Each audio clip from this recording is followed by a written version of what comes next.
Rightly time to take a nap off. I think Dr. Asiradam is here. I think his topic is also about sleep. I don't know how he is going to do. Welcome, Asiradam, welcome. Waking up to the importance of sleep by Dr. Arthur Asiradam of Madurai. Good afternoon, everyone. At the outset, I sincerely thank the scientific committee, organizing committee, and in particular, Dr. Periyandaran Shanmugam for having given me this opportunity to be with you and be a part of this giant venture. The topic given to me is waking up to the importance of sleep in type 2 diabetes. I actually, as pointed out by the chairman, whether it is an ideal topic for the time of post-lunch or not, I started to think of a very old song by MGR. Welcome to the co-chairman, Dr. Called Krishnan Chetty. Thungade Thambi Thungade, Somberi endra per Vangade. That was a concept those days by MGR.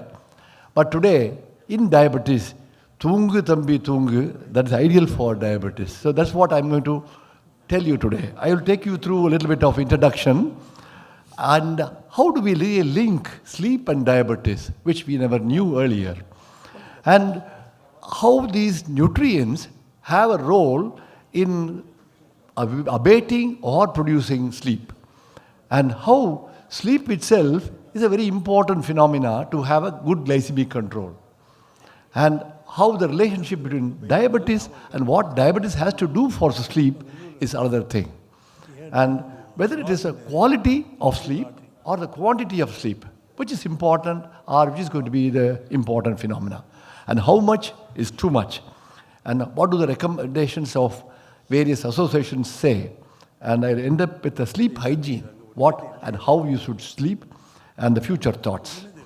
As you know, lifestyle and behavioral modification are the cornerstones of diabetes management, and of which we have now added on one more, apart from stress relieving, now sleep has come into this particular role. Suboptimal sleep, inadequate sleep, duration or quality, as a behavioral factor has shown to be an increased risk of developing diabetes as well as developing GDM, and this is apart from the glycemic control which is going to be affected by inadequate sleep. Both quality and quantity has to be considered important in the prevention of diabetes and its complication. As you know, the effects of sleep deprivation, we get irritable. That's a common thing that we have. And apart from that, heart rate variability and tremors plus risk of obesity, risk of diabetes do happen as a sleep deprivation syndrome. How do we link sleep and diabetes risk? So when the sleep is restricted, there is an activation of orexogenic system, and this alters the hormonal environment, increases the activity of food reward system, increases hunger and food intake, and all these things produce a positive energy balance leading on to obesity, diabetes in days to come. When you look at the hormonal scenario, concentrate on two important hormones, the leptin and ghrelin. Leptin levels are low, as you see here in the red line. That is a leptin which is low, and hence when the leptin level is low, the satiety is low. When satiety is low, you eat a little more like a pig and gain weight, develop diabetes. Whereas ghrelin, when this ghrelin is high in patients who are having a disturbed sleep or less of duration of diabetes, less of duration of sleep, and this goes in for development of increased appetite, thereby leading on to diabetes. As we all know, we know that insulin deficiency on one hand and insulin sensitivity on the other hand do compose diabetes. And it is really interesting to know that sleep restriction reduces insulin sensitivity, and this has been proved by all these studies. And look at the tune of sensitivity reduction. It goes up to from 16% to 32%. So it's a major entity, not a 1% and 2%. That is on the sensitivity aspect. Now looking at the beta cell aspect, sleep restriction or sleep fragmentation or inadequate sleep or quality of sleep which is abnormal produces a reduction in the brain glucose uptake, thereby increases blood glucose. There's an imbalance between the sympathetic and the parasympathetic, increased inflammatory cytokines, alteration in the cortisol and GH, and ultimately all these things boil down to beta cell dysfunction and insulin resistance. So ultimately, diabetes is born because of the two important factors, specifically due to inadequate sleep. What is to be done with OSA? OSA is a brother of obesity or probably a cousin of diabetes. So here, the obesity and OSA go hand in hand, causing an excessive daytime sleepiness and also causing all these problems leading on to diabetes and its complication, the microvascular and macrovascular, ultimately increasing the mortality and morbidity. Now we look at how nutrients have a role in the sleep activity. When you take more of protein, this protein as well as the fat absorbed by the GIT stimulate cholecystokinin and neuropeptide YY, and this goes in for a hypothalamo-pituitary axis, leading on to increased GH, increased cortisol, and also producing a slow wave sleep. It could also produce directly with the CCK a sleepiness and also a reduction in the wakefulness. Look at the carbohydrate. When the blood sugar is going up, insulin is released, tryptophan and large nucleotide amino acids, these stimulate the brain and which releases the serotonin and also the melatonin. And this causes again a decrease in wakefulness, so you become drowsy. Now, this is the ideal time wherein we have had fat, protein, as well as carbohydrate, and all of us will be in the same state of affairs with less of wakefulness, more sleepiness, as well as increasing in the REM sleep. Now, is it the quality or the quantity? When you look at that, a low quantity carbohydrate is able to stimulate an increase in the REM sleep, whereas a high quantity meal is able to increase a third phase of non-REM sleep. However, the correlation is better with a less carbohydrate. This is one evidence. The other aspect of it is, we always say the quality, and this quality, when you just look at it, the glycemic index, the glycemic load, when it is going to be increasing, that produces little more sleep, and that correlates very well. Now, when you can discuss about the sleep and glycemic control, we bother about meal, we bother about exercise, we never bother about sleep. Probably from today, you will have to look into the sleep component of these patients also.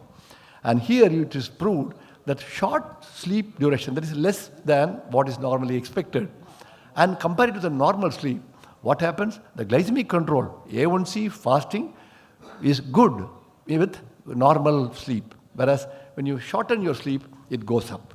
Same way, the long duration sleep, if you go to longer period of sleep, more than 8 hours, then again, when you compare it with the normal sleep has a reduction in A1C and fasting blood glucose. And when you just look at the quality and glycemic control, good sleep good quality sleep always gives you better A1C reduction and fasting reduction. Now, what has diabetes to do with sleep? Hyperglycemia may increase somnolence. Associated OSA may do the same thing. Hypoglycemia may be induced by skipping a meal. This I have always seen in many of my patients. Some of the patients, they become sleepy, they sleep off, don't take the lunch on the right time, develop hypo. Beyond that, nocturnal sleep is often disturbed by neuropathy pain or inadequate control, passing urine previously, in a large number of times, which may interfere with the quality of sleep. And moreover, the night dreams due to hypo, that is again a very important phenomenon that indicates hypoglycemia, and that could also disturb the sleep. Apart from that, there is always an anxiety component and depression component in any diabetic patient, and most of them are on metformin also, which could also be responsible for this particular angle problem related to sleep. Now look at the quality and quantity, both are important. Quality is important, quality of sleep without fragmentation, good continuous sleep, at the same time correct duration of sleep is important. So this is one of the study from CMC Vellore, where they said when you have a good sleep, your A1C is 7.8, whereas with the quality of sleep is poor, the A1C is high. So this also tells you that one of the important components that we should look into is sleep. This also showed that neither lower duration of sleep or higher level of sleep or a longer duration of sleep, both are not very favorable. Here you see 0.23% increase in A1C level in patients who reported insufficient sleep. And whereas it's 0.13% in the people who have had a longer sleep. So this is one of the important study. So ultimately, how much is the question? How much sleep is too much?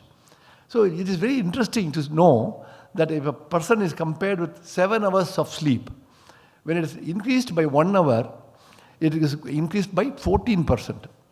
Whereas if it is decreased, sleep is decreased, you have 9% increased risk of diabetes. So as a prevention of diabetes strategy, wherein we again say lifestyle modification, exercise, diet, stress relief and so on, you should add on sleep, and this should also be a lesson that we should learn and try to take an adequate amount of sleep. So one of the important things that we also have, both short as well as long sleep is not good for health. And it almost has a U curve. So too much of anything is good for nothing. Inadequate thing, that's also not very useful. Here you see that when the sleep is around 7 to 8%, all-cause mortality, cardiovascular mortality in men and women are less with 7 to 8 hours of sleep. If you sleep little shorter, dangerous. If you sleep little longer, again it is dangerous. What are the recommendations of various associations? So this is a standard of medical care of diabetes in 2001, says that behavioral factors, when you look into it, you should also concentrate on the sleep during the first visit, every visit, and annual visit. So it becomes a very important phenomenon that we should look for. And the standard care 2023 says that consider screening for sleep health. Ask him whether he has a good sleep. And if patients have a problem related to diabetes like neuropathy or something like nocturia, look into it and correct it. And refer to qualified behavioral health person. Maybe we'll not be able to do that right now. Maybe our dietitian or an educated nurse will be able to look into it. And sleep disorders are again a risk factor for type 2 diabetes as well as the GDM. So that is where we do not exactly know what it is, but still it has been an evidence-proved medicine. And what about the latest recommendation of 2024? You have the 3 components in a wheel. The duration of sleep, which should be around 7 to 9 hours. That is going to give you the duration. The second thing is about the quality of sleep, which should also be a fulfilling sleep, and the person should not be drowsy in the next day morning and also feel that he has had enough and more. So that is the quality of sleep that is important. And a third thing is, again, very interesting. You can't sleep in the time at which you really desire. You will have to go by the circadian rhythm and sleep from the normal, not from 1 a.m. to 8 a.m. No, not that way. So it has to be, and probably this is a lesson that our Dr. Shanmugavel should know and correct himself. So he should also go to bed by about 8 o'clock or 9 o'clock, if not 9 o'clock, at least 10 o'clock, or 11, at least 10:30. So that's what I told him. He has to learn a lesson and have a good sleep for about 8 hours. So night workers, shift workers, I thought that is no problem. They have a day different, night is different. But it's not so. We'll have to abide by the circadian rhythm. And that is why we have a problem, and it is going to be a jet lag. So with that, comparing sleep apnea, very important phenomena. So the moral of this particular statement is that whenever you look at a sleep apnea, look for diabetes. Whenever you have a diabetic patient, look for sleep apnea. This reminds me of my professors who used to teach me, whenever there is air above, look for fluid below. Whenever you have a pleural effusion, look for air above. That was a teaching which I still remember. And now probably we'll have to revise it in this particular angle. What is this sleep hygiene? Choose the best position to sleep well. Probably you can turn to the opposite side of where you're from. Probably your wife is there. You will have a better sleep. And go to bed at the same time each night. So not at different times. And wake up in the same time every day. And make sure the bedroom is quite dark, quiet, relaxing. And probably there is one architect who gave me star-like printing over the roof. So at that particular time, you have just like a neon, it will just emanate, and you see almost stars in the sky, like stars in the sky, you will see stars in the roof. Maybe that also you can add on. And earplug and eye mask, provided your spouse is very busy with looking at something else. And have a comfortable mattress, ensure spinal alignment and pillows. Remove all electronic gadgets like TV, computers, phones. Do an exercise for 20 minutes at least every day. This will also help you to have a better sleep. And have a hot water bath just before going to bed. This will improve your endorphins, and that will also give you a good sleep.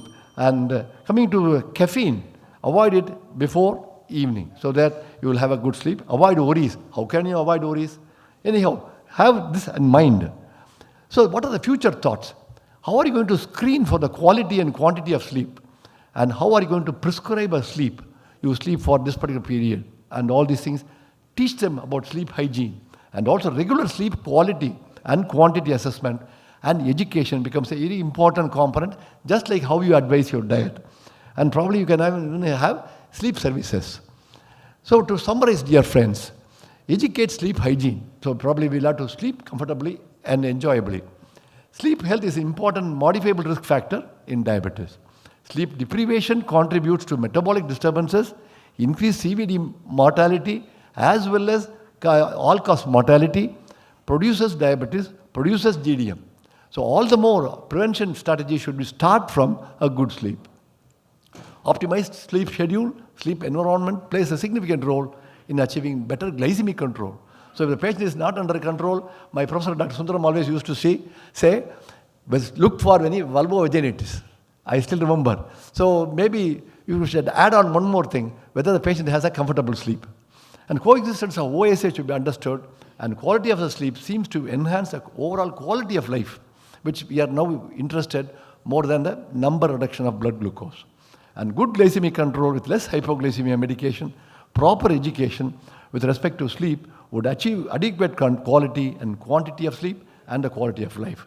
So with that, I end up my presentation. Maybe what I told you, this is a time at which we have loaded our tummy with protein, fat and carbohydrate, which would probably push us to a little less wakefulness and more sleep.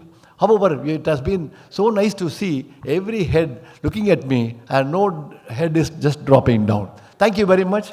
And once again, I thank the organizers of RSSDA. Thank you. Including a mention about Shanmugavelu.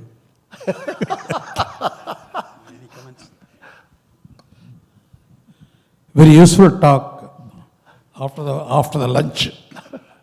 What is your advice? Post-lunch sleep, especially for diabetics. Maybe I would have definitely advise, after talking to you about all these things, no, I cannot say that you should not sleep. So next session you sleep off. There is a lot of talk about the sleep variability, just like glycemic variability and blood pressure variability. Now, so much of discussion is going on. Sleep variability. Can you give a better, clear picture about the variability of sleep? As you know, REM sleep, deep sleep is that factor. And you don't get dreams that often when your sleep is quite deep. The point is very clear that you are not able to assess the quality of sleep. And even you can't even start the clock, stopwatch and then find out how many hours a particular person has slept. All these things are quite difficult. And that is what probably in future we'll have to develop ways and means to assess the quality and quantity of sleep. But maybe variability is something, is it individual? So some person sleeps halfway through, no? They can even watch what things are happening in and around them. That is their level of sleep. Another person, you start snoring and goes in for such an amount of depth that he is not even able to appreciate anything in the environment. So all these things do happen. But we will not be able to give something and tell them that now your variability is reduced, like what we have, like a DPP-4 inhibitor, SGLT2 inhibitor, or a alpha glucosidase inhibitor. No such drugs. Maybe a psychiatrist will be able to give you better drugs to reduce the variability and put everybody under full sedation. For excess sleep, whether the patient is diabetic or not, can we try melatonin? Melatonin is primarily calming down your brain, sir. So maybe if a person who is sleeping too much may not be due to melatonin deficiency, but it could help. But probably it is just like our lifestyle modification. So when I was quite young, doing my college studies and school studies, invariably in the post-lunch session, we'll all be sleeping. That is always there. And beyond that, we don't have any serious responsibility, So what happens is when you sleep off, you continue to sleep till 7 o'clock or 8 o'clock. But today you can't do that. So it depends on your responsibilities, your environmental factors, and your other lifestyle modification. Thank you. I think Ashiradam wants to finish off the questioning hour now. Yes, sir. Anybody, any questions? Any comments? Maybe Dr. Sundaram will make some comment. Shanmugavel? I think Thank you, sir. perfect. And I've also given you a moral, remember. Anybody else? If not, shall we pass over to the next? Thank you very much, sir. Thank you very much. So we'll go to the third topic, arresting type 1 diabetes obstacles and opportunities by Dr. Pratap Jatmani. Thank you, chairpersons. I am, first of all, very sorry and thank you for adjusting my talk early because I have to catch flight at 5:50. And let me first thank the organizers of Trek 2024 and the entire Tamil Nadu RSSDI chapter committee for making me part of this prestigious conference, very successful event, and the 15th year of this annual event. I have been given the task of speaking on a very tough subject, that is arresting type 1 diabetes obstacles and opportunities. I will try to justify my topic in the given slot of 15 minutes. We all know type 1 diabetes is an autoimmune disease where beta cells are destroyed by the development of autoimmunity in genetically susceptible individuals where there is an environmental trigger and they require lifelong replacement with exogenous insulin for maintenance of blood sugar. And this genetic susceptibility is mainly because of HLA region on chromosome 6p21. And autoantibodies, they provide you an opportunity to identify individuals who are at the risk of development of diabetes in future and can be subjected to the various strategies for prevention of type 1 diabetes.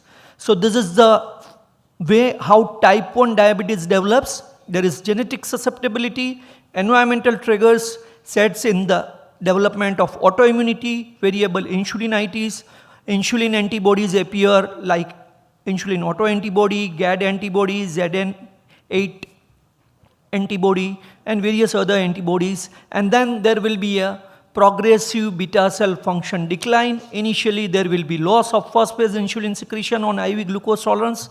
Then oral glucose intolerance will be there, and subsequently there will be the full-blown clinical development of hyperglycemia, that is clinical type 1 diabetes, and ultimately there will be almost undetectable C-peptide levels. So this is the way type 1 diabetes develops.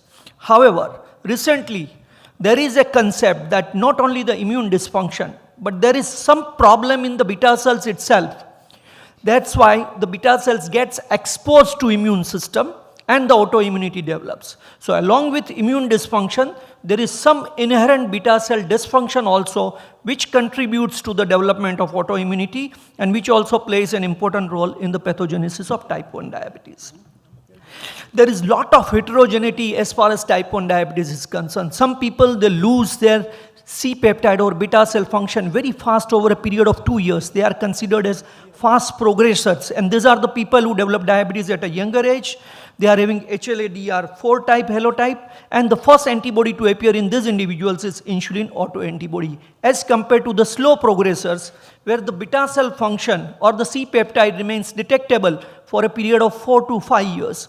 These are the individuals who develop diabetes at a comparatively older age. They are having HLA-DR3 halotype, and the first antibody to appear in these individuals is GAD antibody. So there is a lot of heterogeneity. Even the progression is different. And so all type 1 diabetes, they do not behave in the same way. Recently, ADA together with JDRF and IDF has proposed SPUD they have proposed that there are 3 stages of type 1 diabetes. The clinical type 1 diabetes which we see, where the patient is having symptomatic hyperglycemia together with beta cell autoimmunity, is the symptomatic type 1 diabetes, that is the stage 3 diabetes. Stage 1 and stage 2 are pre-symptomatic type 1 diabetes, where the patients, they do not have any clinical symptoms. Stage 1, there is only autoimmunity. Stage 2, there is autoimmunity with dysglycemia, but not the clinically symptomatic hyperglycemia. So this is pre-symptomatic type 1 diabetes, stage 1, stage 2, and stage 3 symptomatic type 1 diabetes. And also there is pre-stage 1, where the individual is at risk of diabetes because of the genetic susceptibility. So there are various terminologies as far as prevention of type 1 diabetes is concerned.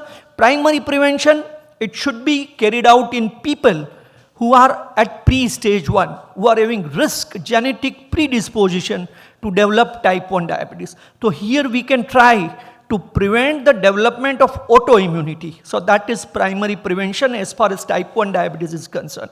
Secondary prevention, it means the individual has already developed autoimmunity with or without dysglycemia. Now we want to prevent the development of clinical type 1 diabetes, and that is secondary prevention, and that is to be carried out in people who are either in stage 1, where there is only autoimmunity, or stage 2, where there is autoimmunity along with dysglycemia but not clinically symptomatic hyperglycemia.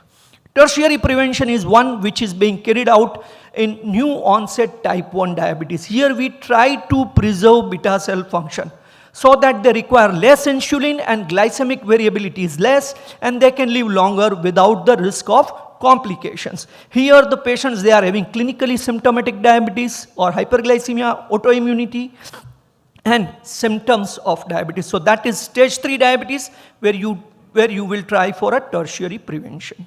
So let's take a look at primary prevention. Let's first understand genetics. There are more than 60 loci, few linked to beta cell dysfunction, few linked to immune cell dysfunction. The major contribution is by the HLA region. Still, in clinically type 1 diabetes, there is no strong family history like in type 2 diabetes. But general population risk is 0.4. If somebody is having type 1 diabetes, their offspring will have an increased risk, that is to the tune of 1 to 9%, and their siblings will have an increased risk to the tune of 6 to 7%, so much higher as compared to 0.4% in the general population. Same way, if you have got a first degree relative with type 1 diabetes, then there will be a 15-fold increased risk of type 1 diabetes and 2-fold increased risk of other autoimmune disorders. In yourself, you have got one first degree relative with type 1 diabetes. Although HLA provides you the 50% contribution to the genetic predisposition, all people who are carrying this HLA, they do not develop type 1 diabetes. So the major HLA halotype which increases susceptibility are DR4, DR8 and DR3, DQ2, and which provides protection is DR15, DQ6. And most of the individuals who are having type 1 diabetes, they are having 1 or 2 susceptible halotypes, and definitely they are negative for this protective halotype. There is genetic risk score which is being used in the Western countries, and this is being developed by the Global Platform for the Prevention of Autoimmune Diabetes. It includes 47 single nucleotide polymorphisms, and this gives you an idea, the newborns who are at a very high risk of development of type 1 diabetes in future. So 25-fold increased risk, 1.3% versus 0.4%, and this is for the Western population, because I think in our country, not a good amount of research is being done as far as type 1 diabetes pathogenesis or pathophysiology is concerned. Maternal factors or environmental factors include maternal factors, variety of virus infections, dietary factors in the form of milk, bovine milk, cereals, vitamin D deficiency, psychological factors, and even toxic substances. They can act as environmental triggers and can lead to the development of autoimmunity in genetically susceptible individuals for the development of type 1 diabetes. So what is primary prevention? That means people who are genetically susceptible, you avoid the exposure to environmental triggers so that you can prevent the development of autoimmunity. But this requires at a very large population level, so you have to be sure that it does not produce any harm to the human being.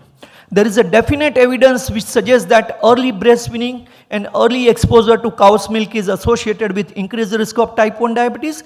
Case control studies are there, and there is evidence to support that early exposure results in development of autoantibody, but that is only one autoantibody.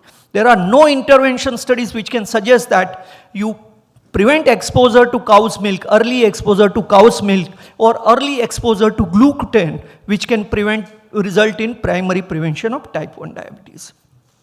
Vitamin D, DHA, high dose nicotinamide, they have all been tried, but that is not successful. And variety of vaccines are being developed for this purpose that I will touch upon in subsequent slides. We should keep in mind that type 1 diabetes develops only a small fraction of the population of children and adolescents. And for this primary prevention, we need to target large number of people, so that a psychological stress will also be kept in mind, and there are no guidelines by any organizations as far as primary prevention is concerned.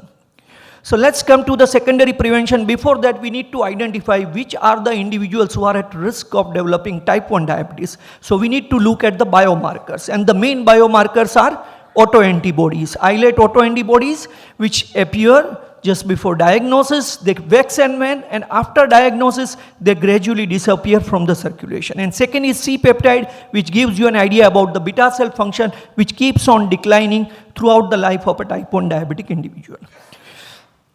Upcoming biomarkers are pancreas size as well as pancreatic exocrine hormones, that is immunoreactive trypsinogen, which also decrease immediately before the onset of clinical type 1 diabetes. So you can measure them and you can find out whether the patient is going to develop type 1 diabetes clinically significant in coming years or not. And these are some research-based markers like AIGFs, microRNAs, and cell-free DNA. So let's look at secondary prevention. Secondary prevention means the patient who are having stage 1 or 2 autoimmunity with or without dysglycemia. These are the people where you will aim for secondary prevention. So let's take a look how autoantibodies they develop. So person who is having 2 or more autoantibodies, the risk of type 1 diabetes in next 15 years is almost 70%, as compared to one autoantibody where the risk is only 15%. And autoantibodies generally develop after 6 months of age, and they peak generally at around 2 years. If you develop one autoantibody and you have got genetic susceptibility, your risk of development of other autoantibodies increases. But if you do not develop second antibody within 4 years, then your progression of autoimmunity is very rare. So then that patient will not develop type 1 diabetes. Dysglycemia generally occurs only 1.5 years before the onset of clinical type 1 diabetes. Beta cell function declines very fast 6 months prior to the diagnosis, and very rapid decline occurs just 3 months before the onset of clinical symptoms of hyperglycemia and type 1 diabetes. So this is the population where there is autoimmunity, where there is dysglycemia. They are to be subjected for secondary prevention strategies. However, this will not be feasible in our country. Where it is feasible mainly in countries where there is high prevalence of type 1, where there is a limited children population, and they have got sufficient public health funds to carry out, because these strategies for screening are to be carried out at the population level, and that will not be feasible in our country or any developing country.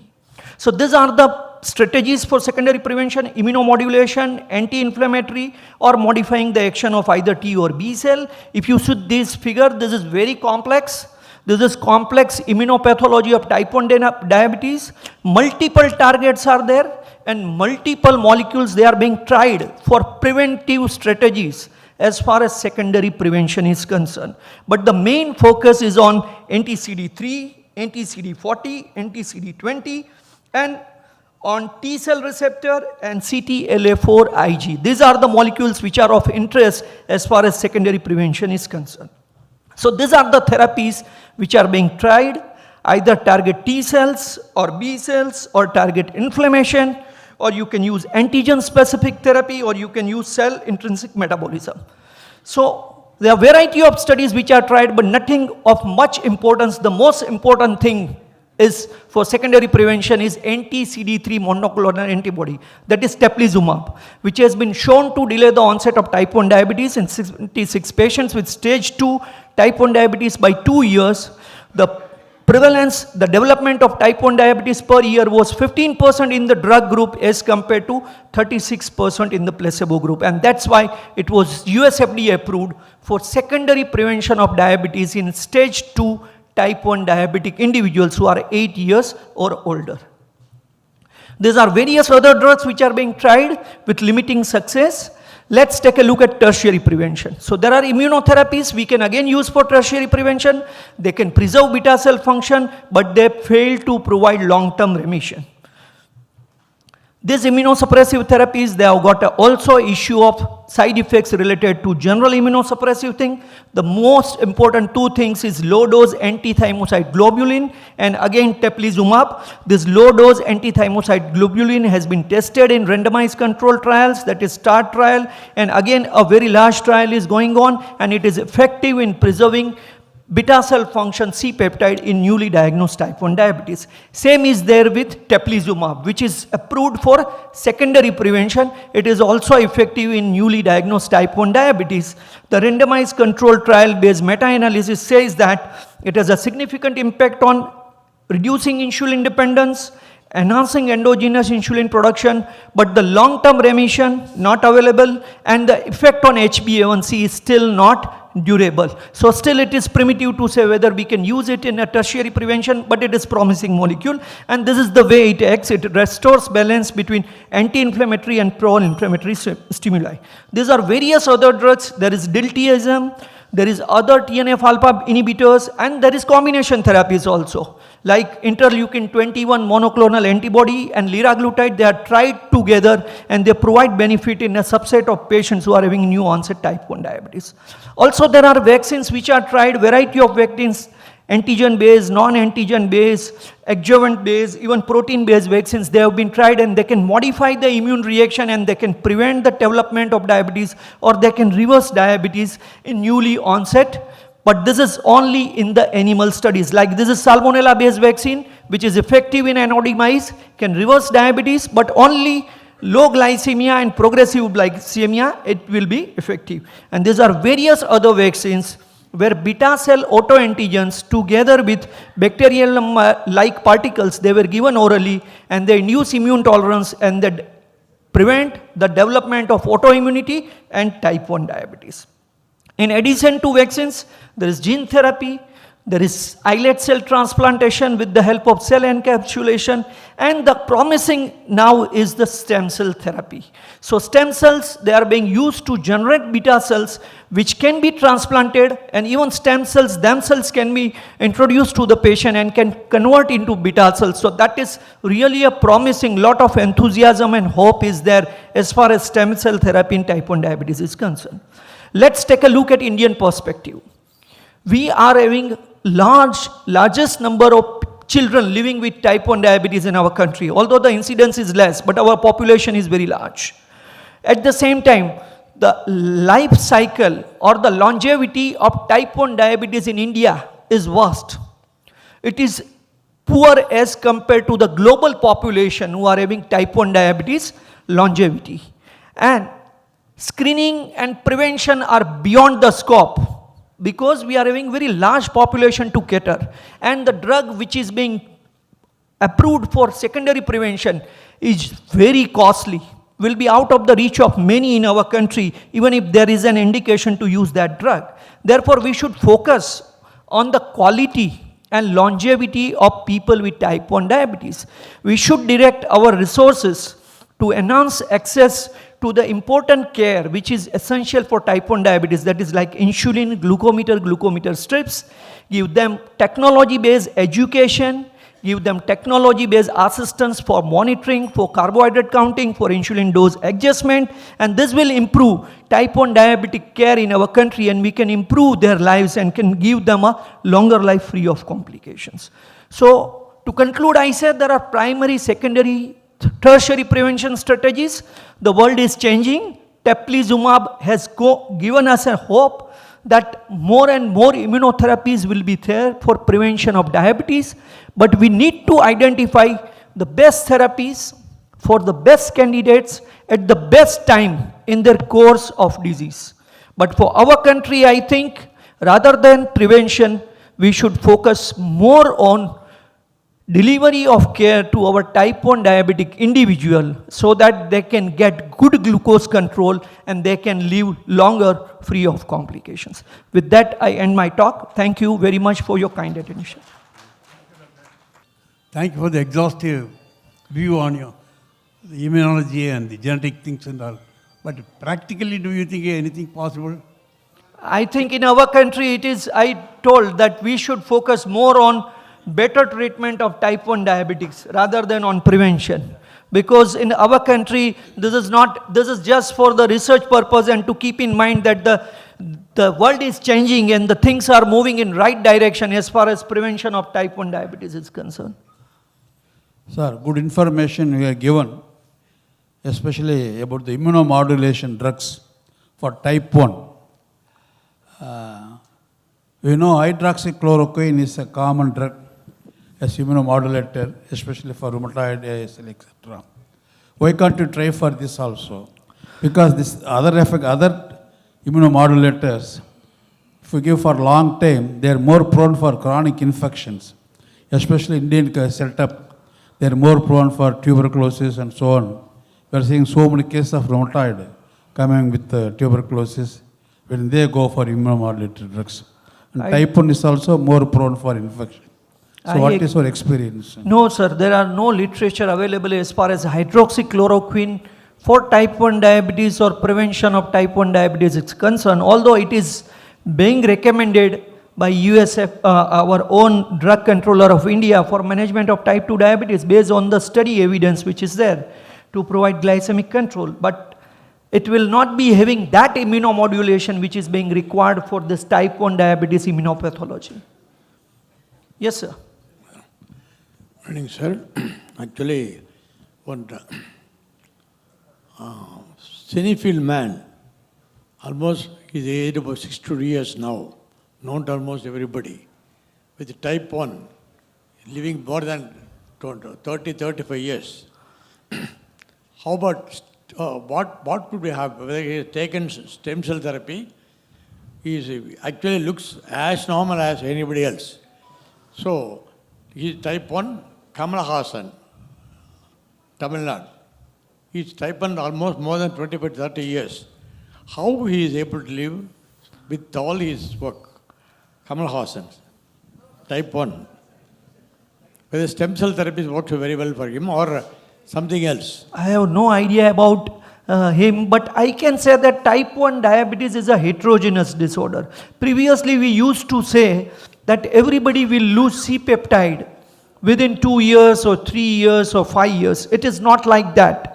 There are people who can sustain their C-peptide for a longer period of time, and they will be requiring less insulin, they will be having less glycemic variability, and probably these are the individuals where stem cell will work in a better manner because they are already having residual beta cell mass.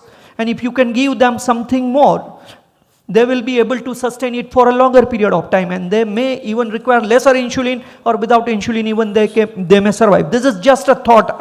I have got no evidence or no study to support that, but I don't know about Kamal Hassan. I don't know. So, stress on the point that you said, that these children born for to live with insulin, they need not die by the age of 8 or 10 some years ago. They are living to the age of reproductive age, going to college.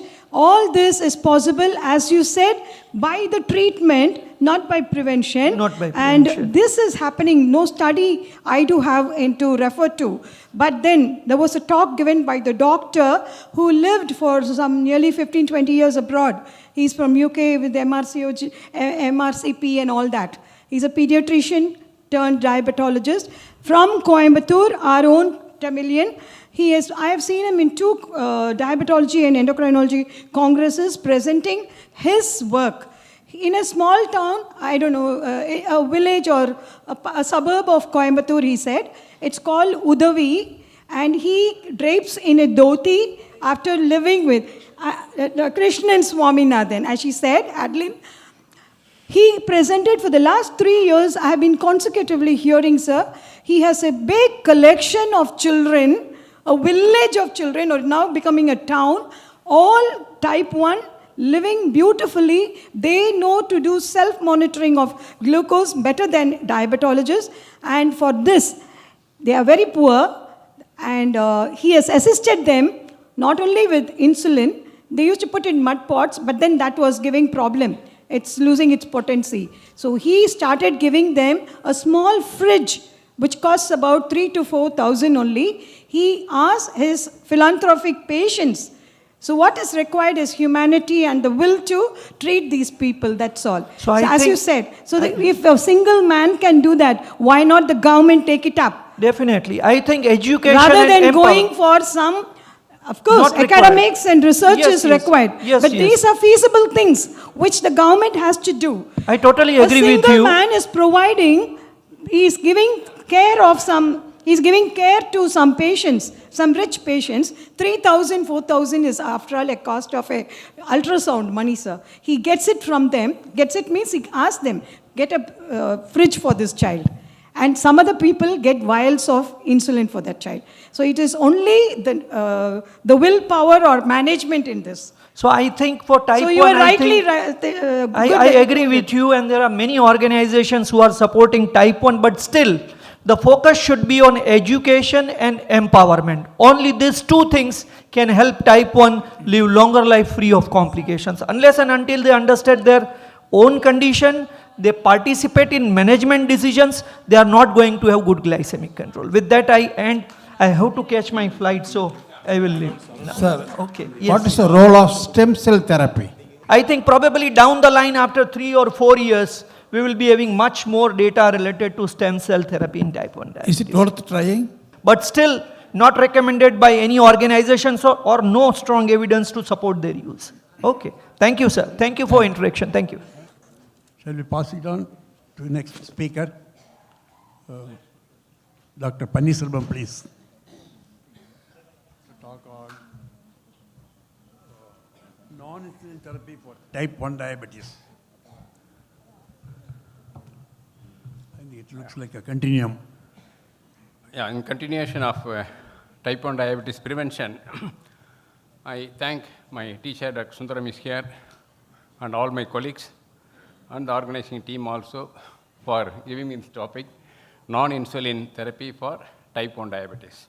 As the previous speaker pointed out, yes, there are researches going on for prevention of diabetes, primary, secondary, and tertiary. Of course, regarding stem cell therapy also, I'm going to give talks. So non-insulin therapy. So of course, to treat diabetes, till today, all over the world, insulin is the only drug. That too by parenteral only. Orals, so many trials are there, but oral till today, it is not successful clinically. So program overview, the potential for adjuvant therapy with a novel agent to address the limitations of insulin-based therapy in type 1 diabetes. Recent clinical trial data on novel agents, how novel agents can be used safely and effectively in clinical practice. Why adjuvant therapy or non-insulin therapy for type 1 diabetes? Insulin is a very effective glucose lowering agent, but most patients with type 1 diabetes do not achieve their glycemic target. This puts them at risk of micro as well as macrovascular complications, glycemic variability, hypoglycemia, weight gain, etc.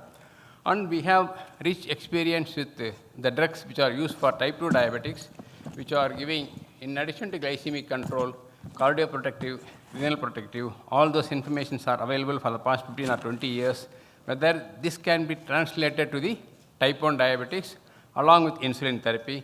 That is the aim of this topic today. So there are many anti-diabetic drugs which are used for type 2 diabetic or helping to stabilize blood sugar among type 1 diabetics. So these are all metformin, acarbose, TZD, gliptins, gliflozins, GLP-1 receptor analog, and the VX880 is the trial drug. Metformin reduces hepatic glucose production, stimulates insulin glucose uptake in the muscles. Metformin increases insulin sensitivity, reduces insulin resistance, improves insulin action, not only for endogenous insulin, it is beneficial for exogenous insulin also. If the child is obese more than 10 years or 12 years, along with insulin, you can use metformin for such children. The effect of metformin in type 1 diabetes mellitus, the last few lines, metabolic syndrome was more decreased in metformin plus insulin group when compared to insulin group alone. Insulin dose requirement was lower in metformin insulin group than insulin alone. Fasting plasma glucose and postprandial plasma glucose is very much low when compared to insulin alone. Body weight, lipids, and HbA1c did not differ between these two groups. Of course, this study says your metabolic syndrome, insulin dose, and fasting and PP blood sugar comes down, but body weight, there is no change. But another study, this effect of metformin on glycemic control in patients with type 2 diabetes, meta-analysis endomestyle, compared with the placebo, metformin was not associated with glycemic control, although it exhibited the benefits such as lower BMI reduced. Of course, one study says blood sugar is getting controlled, stabilized. Another study says BMI also getting controlled. So effects on BMI, there are various studies. The BMI is getting reduced if you use metformin, along with the slightly obese type 1 diabetics. This study also effect of metformin as an add-on therapy too on neuroregulin 4 level and vascular-related complications in adolescents with type 1 diabetes.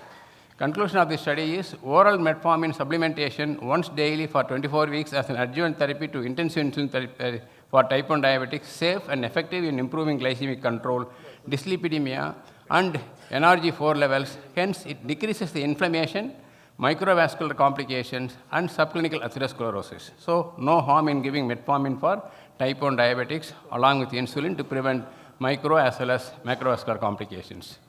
Metformin decreases the glucose concentration, reduces metabolic syndrome as well as insulin dose requirement more than insulin therapy alone. So, if indicated, you can prescribe metformin for pediatric age group with type 1 diabetes. Regarding acarbose, so acarbose study, acarbose got introduced in India in 97 only, but this study is 1986. Before introduction of acarbose, they have studied acarbose for type 1 diabetics. Body weight before acarbose 64, 1 month after acarbose and 6 months after acarbose 61. Insulin requirement also 63 units, then 1 month after 6 months after 37 units. Postprandial blood sugar, breakfast, lunch and dinner, all those things are 162, 131, 124. So there is very much reduction of postprandial blood sugar if you give acarbose along with insulin. Of course, same information theoretical. Acarbose in the treatment of type 1 diabetes, requirement of insulin, HbA1c reduction when compared to placebo, A1c reduction, total daily insulin dose, number of fasting blood sugar 197 in baseline in placebo, whereas minus 0.4 only, whereas in acarbose group 207 and minus 26. Regarding 90-minute plasma glucose in placebo arm 308, minus 11 only, there minus 58. Otherwise, acarbose arm reduces postprandial blood sugar very effectively. Acarbose plus metformin, this is metformin and acarbose, if you combine also, BMI, fasting blood sugar, 2-hour postprandial, A1C, triglyceride, cholesterol, HDL cholesterol, LDL cholesterol, and insulin requirement. You can combine both also. Of course, combination is available in India. Regarding TZD and gliptins, TZD, it clears the insulin resistance provided the child is obese. Then nothing else it does. Gliptins, even though there is no beta cells, the elevated endogenous GLP-1 contribution from the alpha cells, glucagon, the postprandial hyperglycemia is getting nullified. Whenever the child enters into hypo, at that time the alpha cells are stimulated by the GLP-1, hypoglycemia is being prevented if indicated, but of course there are no studies, there are few papers only for these two molecules.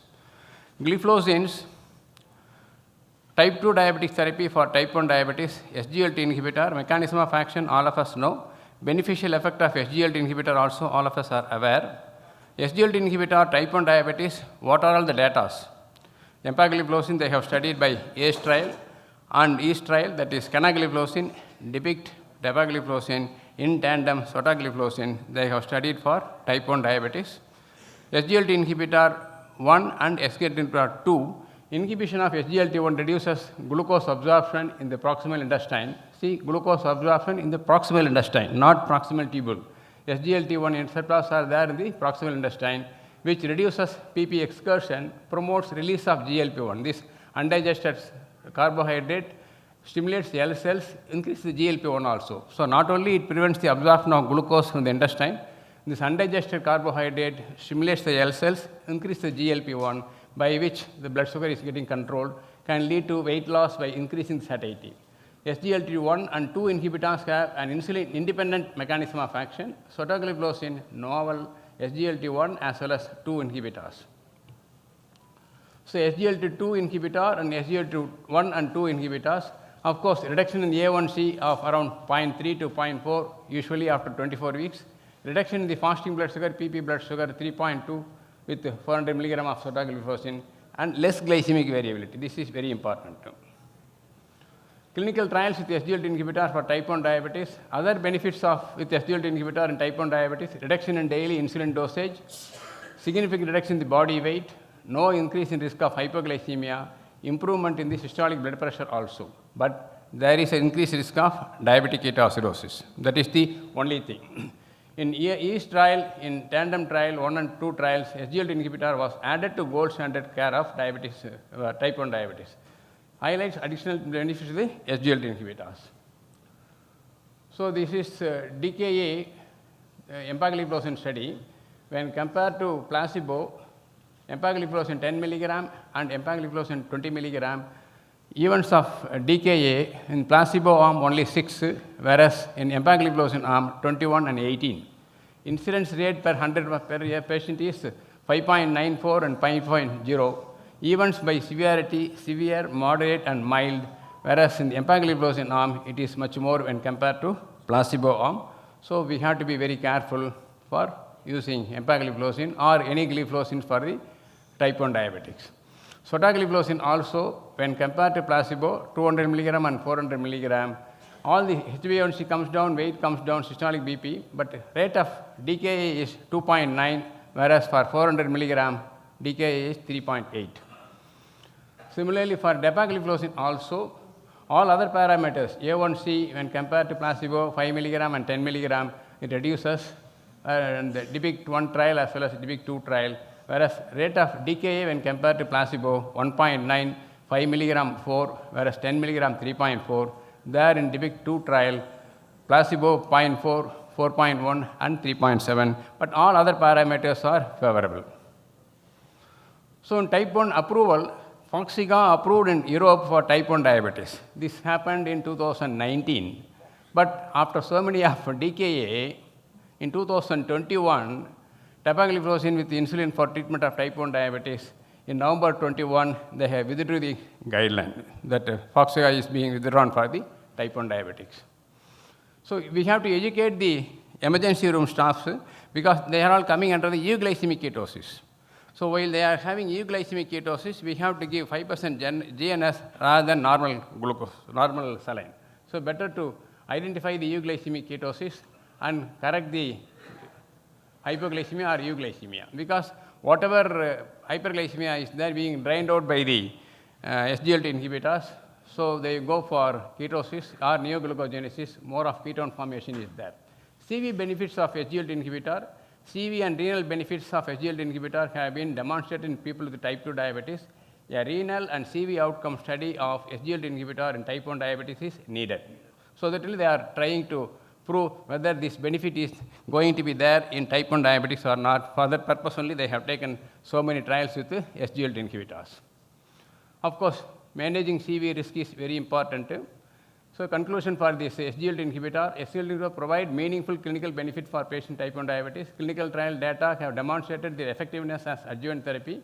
They are used off-label, particularly in United States. Mitigation of risk of DKA is very important. Consensus statement on safe and effective use of SGLT inhibitor in type 1 diabetes expected soon. Regarding GLP-1 receptor analog, liraglutide they have tried and exenatide also they have tried. A large clinical study evaluating GLP-1 receptor analog, liraglutide, Victoza from Novo company as adjuvant therapy for insulin in type 1 diabetes showed benefits with respect to decrease in HbA1c, total insulin dose, body weight, but also found increased state of symptomatic hypoglycemia. Of course, exenatide had no effect on HbA1c in type 1 diabetes. So GLP-1 receptor analog in type 1 diabetes, liraglutide 1.2 milligram daily, HbA1c reduction, body weight as well as total insulin daily dose also. All the three curves shows body weight reduction as well as HbA1c and total insulin requirement also comes down. So rapid improvement in weight, body composition, and glucose variability with semaglutide in type 1 diabetes. GLP-1 receptor analog are not approved for use in type 1 diabetes. Subcutaneous semaglutide 1 milligram weekly. Semaglutide could be an important adjuvant to the insulin treatment of the type 1 diabetes as it decreases the weight, the visceral fat, and HbA1c also. So these are all few. Weight is coming down, fat also coming down, visceral fat also coming down. So efficacy and safety of tirzepatide in overweight and obese adult patients with type 1 diabetes. Tirzepatide is approved for managing type 2 diabetes, improves glucose control, facilitates weight loss, and improves cardiovascular disease outcome. We assess the use of tirzepatide for obese type 1 diabetics. Of course, weight reduction, insulin dose reduction, HbA1c reduction, all those things are all there for tirzepatide also. The stem cell therapy. Stem cell derived fully differentiated islet cells for type 1 diabetes. Fasting C-peptide baseline undetectable, day 90 and day 150. Fasting C-peptide 280 and 404.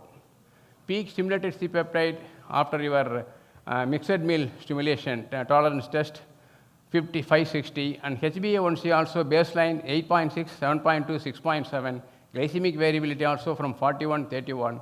Time in range also 70 to 180 was 40% earlier, then 63 and 81 after stem cell therapy. And time in range, time out of range also getting improved.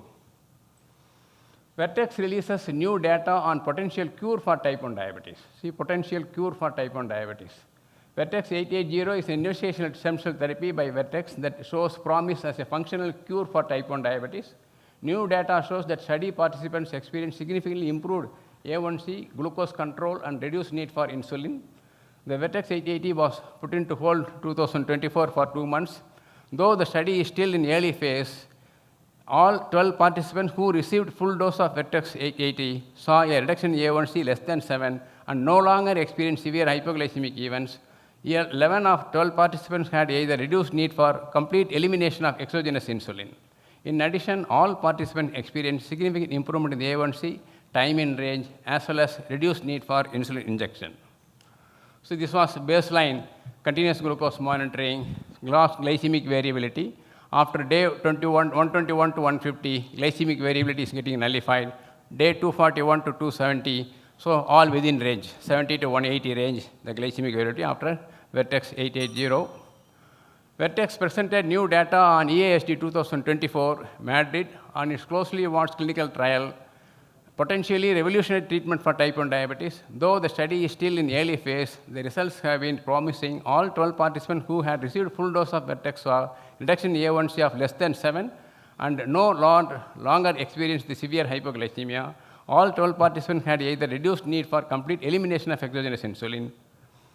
And this is the continuous glucose monitoring, baseline only 50%, after day 90, day 180, and day 270, and month after 12 months, 95% without your severe hypoglycemia, At baseline, all enrolled had fairly poor time in range, but 90% time in range after 12 months. This is the last slide of my talk. So thank you. So even though it is a rock, we have green tree also on the rock. So for type 1 diabetes, there is scope for cure for type 1 diabetes by this stem cell therapy. Thank you. Thank you, sir. Beautifully explained everything from beginning to the end. Very nice of you. Did you mention about amylin? Amylin, yes, sir. Amylin is nausea, vomiting, cost, not that much effective, sir. Much effective. Okay. Open for discussion. For each meal. That's why we are unable to control because amylin has been removed from the insulin that is manufactured today. As well as C-peptide. There is, yes, sir. As well as C-peptide. I'm going to talk. And C-peptide is also removed. This I have asked in maybe 93 or 95 at Paris conference where there is IDF Congress.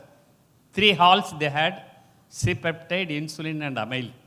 You know the cost of amylin was 1,400 at that time per injection. So you'll have to give 1 or 2 injections per day.